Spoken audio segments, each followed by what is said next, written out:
This is Black Bull van styling. So next to me is our Trailhawk T6.1, which is one of our signature exterior styling packages here at Black Bull. So we're going to take a look at what the Trailhawk package gets you. We start here at the side with the matte black wheel arch kit. We've got the Grabber 83 all-terrain tyres, which are housing these 18-inch uprated alloys. We've got front and rear OEM mud flaps, which in between you'll see we've got a round sidebar. So if you look towards the top of the van, we have roof bars and crossbars.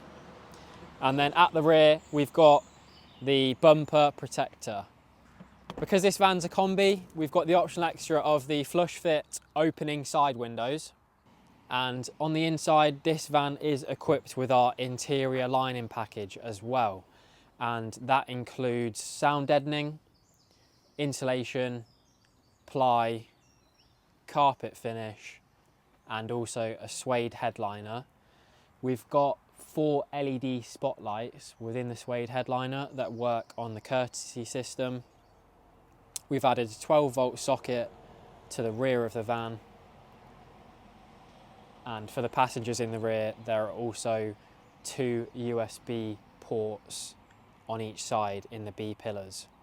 We've got the optional extra Hertz rear speaker audio upgrade in this van, so the passengers can benefit from enhanced audio. So what we have at the front here are a set of laser lamps. These are an optional extra on the Trailhawk package. So what these will do is they'll just add to the off-road appearance and visibility of the van. So I hope you enjoyed learning more about our Trailhawk package for the T6.1. If you want to learn more about the Trailhawk package or any of our other packages, any of the other vans that we also work on at Black Bull Van Styling, then head over to our website and get in touch with us there.